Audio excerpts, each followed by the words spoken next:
long game, isn't it? Straight between Morbidelli and McNeil. What a bit of a shocking captain.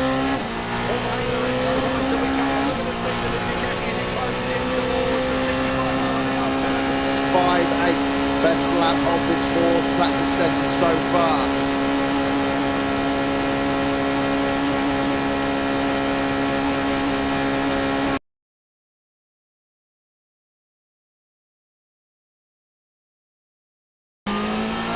Onto the front